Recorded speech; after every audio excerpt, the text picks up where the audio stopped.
नमस्कार, हमारी खास पेशकश धधकती आग सुलगते सवाल में आपका स्वागत है। आपके साथ मैं दीपेश बरकले। नौतपा यानी सबसे ज्यादा तपने वाले 9 दिन। इस बार भले ही नौतपा 25 मई से शुरू हो रहा है, लेकिन इससे पहले की ऐसी तस्वीरें सामने आई हैं जो सावधान करती हैं कि इस बार सूरज भी आग बरसाएगा। आग लगने से पहले कुआं खोद लीजिए।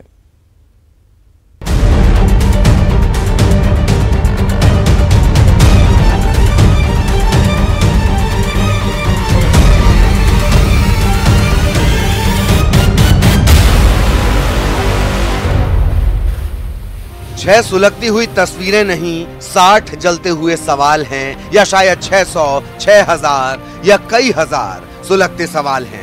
हर आग काबू में आती है, ये भी आ गई, लेकिन बुझी हुई आग ने कई जलते हुए सवाल पैदा किए, जिसके जवाब जितना जल्दी हो सके ढूंढने होंगे, वरना आग की तासीर है जलाकर राख कर देना। बहुत बड़ा दायरा है आग का, लेकिन वजह बहुत छोटी। जरा सी लापरवाही, थोड़ी सी हीला हवाली, थोड़ा सा मुनाफा या ऐसी ही मामूली सी वजह जब धधकती है तो सब राख कर देती है।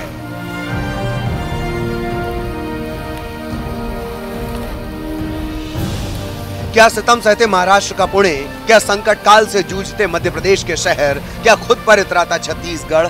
हर जगह की पिछले पखवाड़े की सुर्खियां याद कर लीजिए।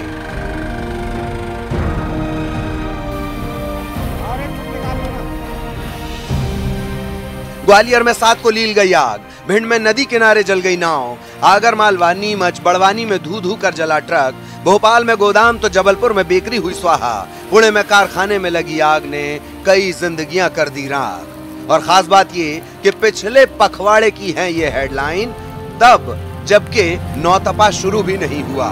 कहीं दुकान, कहीं मकान, कहीं बेकरी, कहीं कारखाना, कहीं कार, कहीं ट्रक। लिस्ट खत्म हो जाएगी, लेकिन आग की खबरें आपका पीछा नहीं छोड़ेंगी।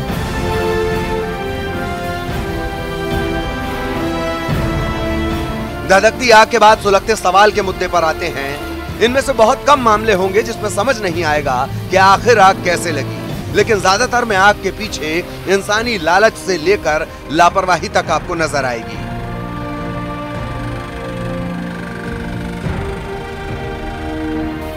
क्या साफ नहीं है?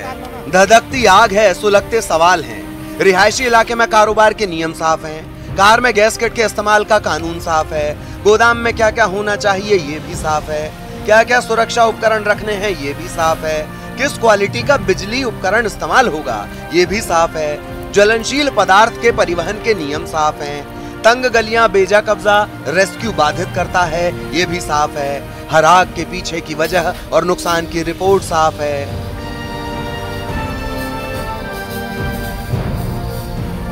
जब सब कुछ साफ है तो फिर क्यों ये आग है? वो भी तब जब कुदरत ने सूरज को सितम का इशारा नहीं किया, वरना नौतपे में सड़क पर अंडे से ऑमलेट की तस्वीरें भी आपने देखी हैं। अंदाजा लगाइए कि अगर ये आलम अभी है तो तब क्या होगा जब सूरज खुद आग लगाने आएगा। ध्यान रखिए, सावधानी में सुरक्षा है, वरना सब स्वाहा है। Bureau report, news 18। तो वाकई में नौतपा शुरू होने के पहले ही इतनी तस्वीरें नजर आ चुकी हैं आग लगने की कि अब डर लगता है कि कहीं ये आग और ज्यादा विकराल रूप न ले लें। पुणे, भोपाल, जबलपुर, ग्वालियर, भिलाई, नीमच, ये सभी वो शहर हैं, ये सभी वो तस्वीरें हैं जहां एक के बाद एक अचानक आग लगती चली गई। बात वही जो इस रिपोर्ट में हमने बताई कि कहीं कहीं तो आपको बिल्कुल समझ नहीं आएगा कि आखिर आग लगने की वजह क्या है, लेकिन अधिकतर जगह आपको समझ आ जाएगा, स्पष्ट तौर पर दिखाई देगा कि लापरवाही या फिर लालच इस आग लगने का सबसे बड़ा कारण है। तो इसीलिए ये तमाम परिस्थितियां भविष्य में निर्मित न हो। नौतपे में जब सूरज आग बरसाने लगेगा तब इसकी मार लोगों को न झेलनी पड़े, तो फिर उससे पहले ही कहीं ना कहीं हमें दुरुस्त करना पड़ेगा, व्यवस्थाओं को हमें ठीक करना होगा, हमारे साजो सामान को बटोरना होगा। तो वो तैयारियां क्या है उस पर भी हम बातचीत करने वाले हैं। तो आग के तांडव की तस्वीरें आप देखिए और सोचिए कि जब नौतपा शुरू होगा, जब ये सूरज आग बरसाना शुरू करेगा तो फिर कहीं ये आग लगने की घटनाएं और बढ़ती न चली जाएं, उस पर किस तरह से लगाम लगाई जा सकती है, आग न लगे इसको लेकर क्या एहतियात बरते जा सकते हैं, और आग लगे तो लगने के तुरंत बाद व्यवस्थाएं वहां पर मुहैया हो सके, इसको लेकर क्या इंतजाम है, ये तमाम चीजें हैं जो आज हम आपको बताने वाले हैं। चर्चा भी हम करेंगे, लेकिन इससे पहले इन तस्वीरों को जरा ध्यान से देखते रहिए, समझते रहिए, सोचते रहिए कि आखिर ये आग जो लगती है इनकी मुख्य वजह क्या होती है, इनका सबसे बड़ा कारण क्या होता है। जब आप इत्मीनान से सोचेंगे, समझेंगे, देखेंगे, पढ़ेंगे तो आपको ठीक तरह से समझ में आ जाएगा कि इसका एक और मात्र एक कारण होता है लापरवाही। लापरवाही की वजह से ही ये आग लगातार बढ़ती चली जाती है, चाहे वो किसी मकान में लगी हो, दुकान में लगी हो, ट्रक में लगी हो, कार में लगी हो या फिर कहीं भी।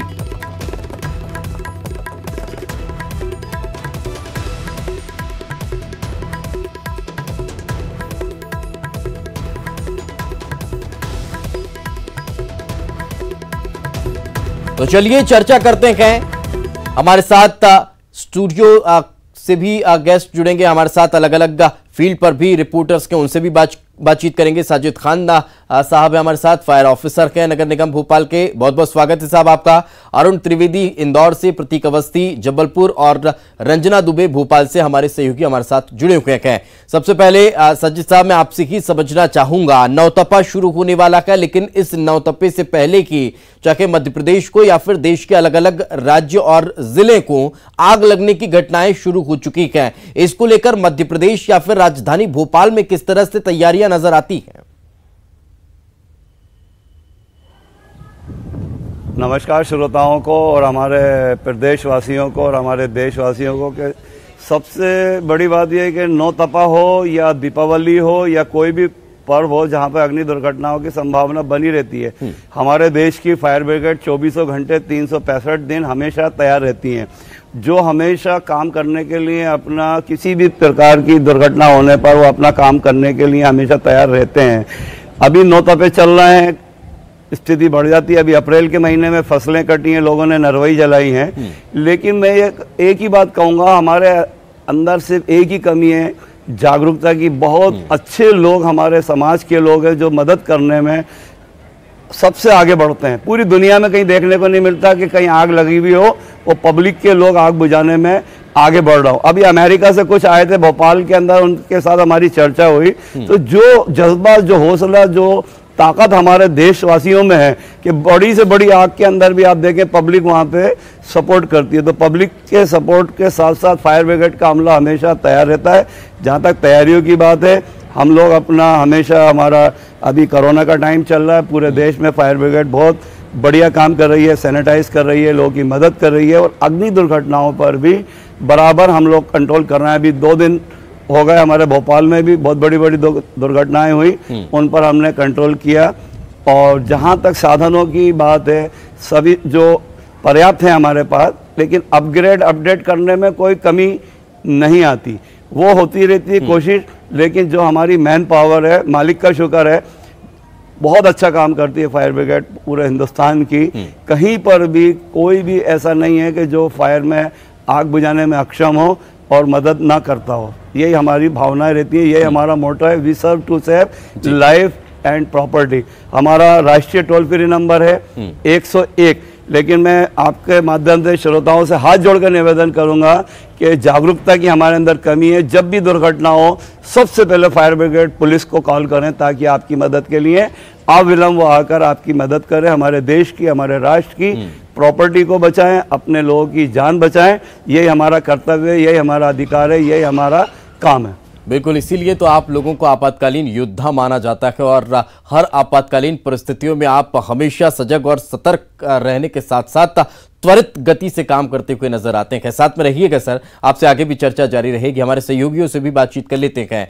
आप प्रतीक जबलपुर से हैं, अरुण के और रंजना हमारे साथ जुड़ी हुई है। रंजना, सबसे पहले मैं आपसे ही समझना चाहूंगा, हाल ही में हमने भोपाल में तस्वीरें देखी, लेकिन उसमें फायर कर्मियों ने बहुत अच्छा परिचय दिया और उन पर काबू पाया, मगर भविष्य में इस तरह की स्थितियां न निर्मित को, इसको लेकर भी क्या किसी तरह के कोई कदम उठाए जा रखे हैं?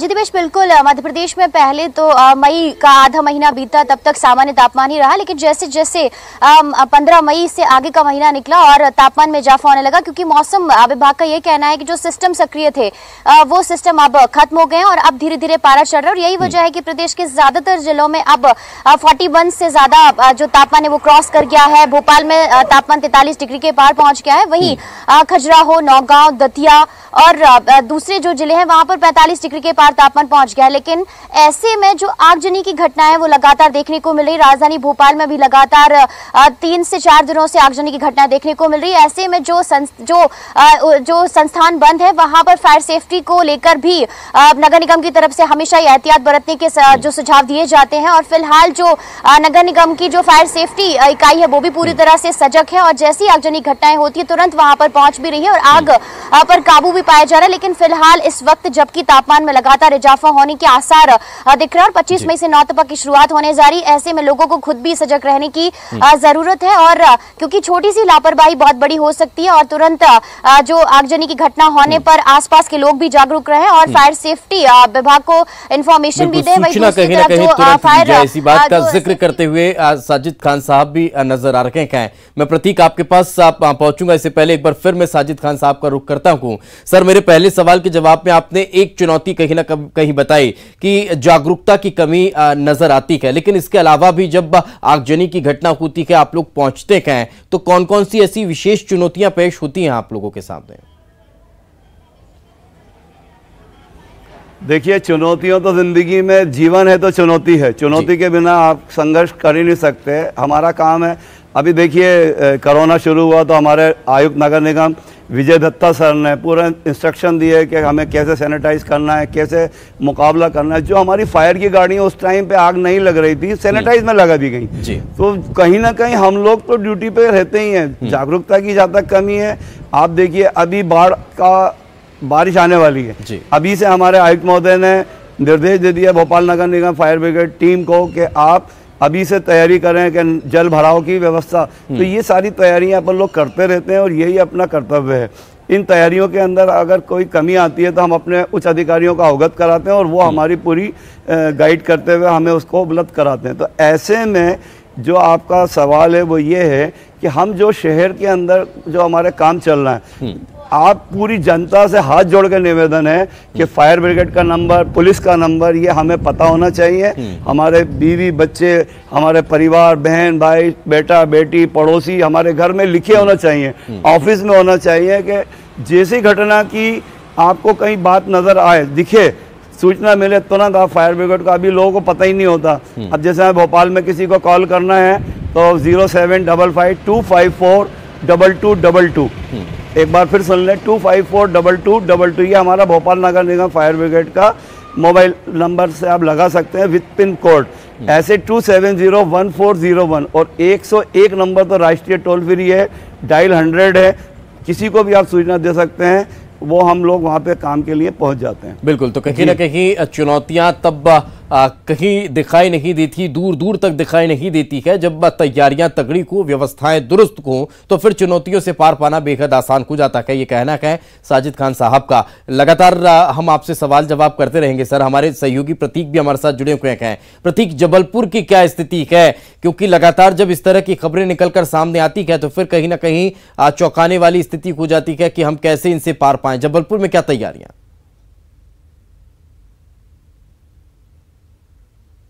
बेशक नौतपे को लेकर के अमूमन हर साल हम देखते हैं घटनाएं बढ़ती हैं। इस वक्त मैं फायर स्टेशन के ठीक बाहर मौजूद हूं। ये वही कार्यालय है जो शायद कभी सोता नहीं, 24 घंटे यहाँ पे कर्मचारी तैनात रहते हैं।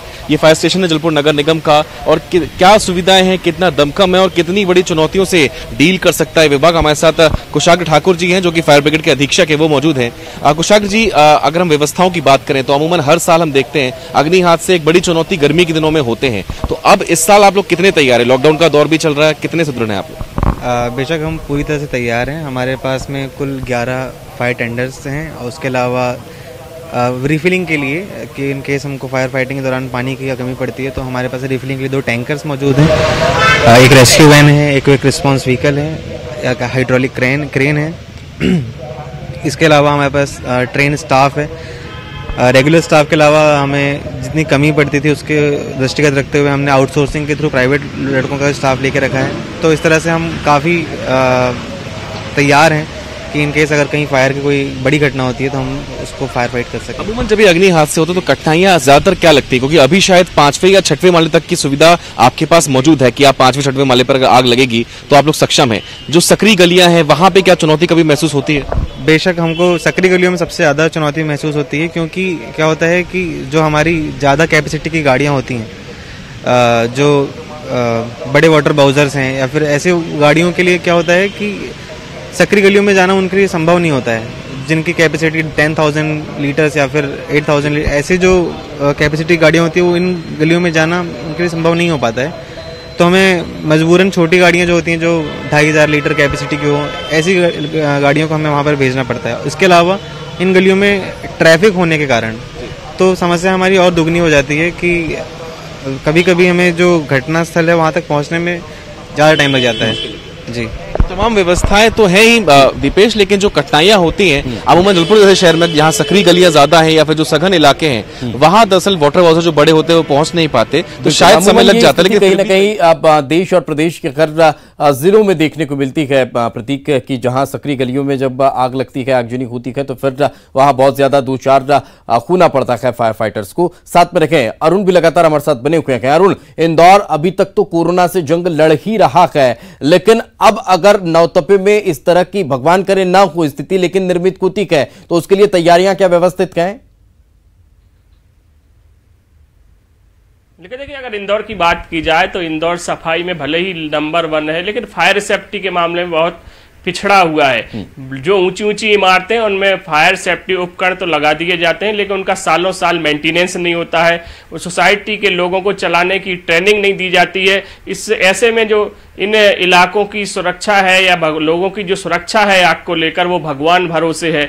मध्य प्रदेश में फायर सेफ्टी एक्ट अभी तक लागू नहीं हुआ है, जबकि लगभग सभी प्रदेशों में फायर सेफ्टी एक्ट लागू हो चुका है। पिछली कैबिनेट ने जरूर इसका मसौदा तैयार किया था लेकिन उस पर भी अभी काम नहीं हुआ है। यदि बात की जाए इंदौर की तो इंदौर की कई इमारतें हैं, पिछले महीने करीब 10 जगह आग लगने की घटनाएं सामने आई।